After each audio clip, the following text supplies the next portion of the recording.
What's up? Josh here. So a couple of days ago, I posted this image to my threads. By the way, shout out to my threads. If you're not following already, it's at Joshua Chang.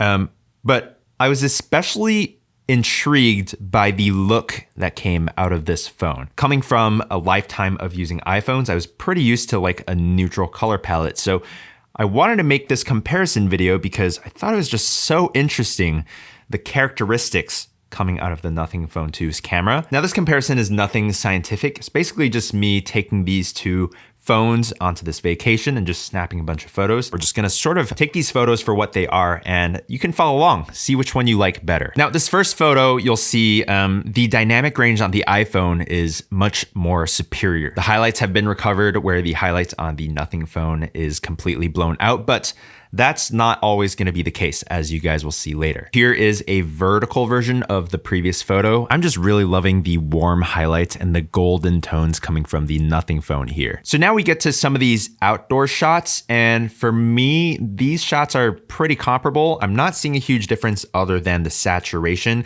These types of photos are pretty easy for most phones to handle, like middle of the day, plenty of light. So it's good to see that the Nothing Phone 2 can hold its own against a $1,000 iPhone. Now, when we start to introduce more vibrant colors and human subjects, you'll definitely start to see a lot more of that punchy color science coming from the Nothing Phone 2 on the right. Lots of contrast and lots of saturation. Personally, I see the appeal of both. I think the iPhone makes it really easy to dial in your own look in like an editing program, whereas the Nothing Photo already has that vibrant look to it and is going to be great for people who don't like editing. Now, portrait mode is a little bit interesting here because the blur effect is very, very strong on the Nothing Phone. And what I found is even at like a middle ground like f5.6, the effect is pretty dramatic, as you guys can see here. It might look cool to some people, but yeah, in order to get like a more realistic result, you'll have to stop down the aperture on the Nothing Phone. But overall on the Nothing Phone, you can see that the edge detection is surprisingly good. Even in this photo,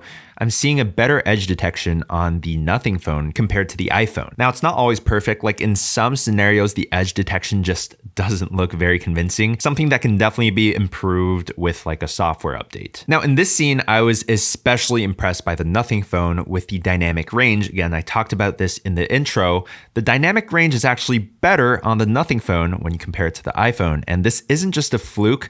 We tried this with a bunch of different shots, a bunch of different angles, even portrait mode, and the Nothing Phone just came out on top. Like on the iPhone, the highlights are completely blown. So objectively, I gotta say the Nothing Phone killed it in this scenario. Now, there are also some other instances of the Nothing Phone having better dynamic range, like this backlit cabin, for example. The Nothing Phone, when we expose for the foreground, just has a lot more detail in the clouds, which is quite interesting. Now, one thing I've noticed with iPhones is that sometimes they have this greenish yellow cast, as you'll see in the asphalt here. Now, here in this beach scene, you'll see this is where the Nothing Phone's punchiness and saturation sort of works against itself. The Nothing Phone just processes colors completely differently. Like the sand looks almost unnaturally saturated, just a little bit too orange, but the beach towels look nice and vibrant, but then you'll see like skin tones look unnaturally orange in these situations. And then you'll also notice some chromatic aberration going on in the glimmer of the sunset on the ocean. But I'd say that's more of like an optical issue with the lens itself. I didn't take too many selfies, but here is one that I took. And I'd say the iPhone looks a little more pink, and then the Nothing Phone looks a little more yellow in terms of skin tone. If I were to say which one was more accurate, probably the iPhone. Also, here's a shot taken with the macro mode on the Nothing and the ultra wide on the iPhone. I'd say detail wise, they're pretty similar. Again, we're getting that very saturated look on the Nothing Phone. Now, to wrap it up, here are two sunset landscape photos with very different results. So on the Nothing Phone, in this case,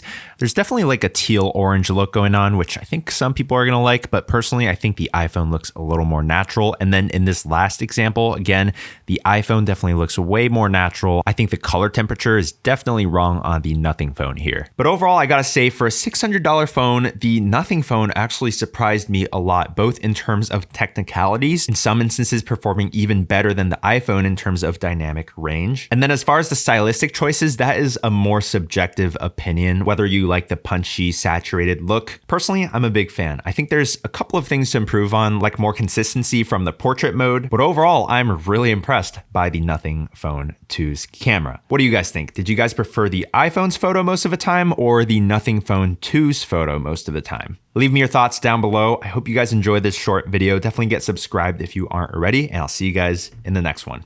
Peace.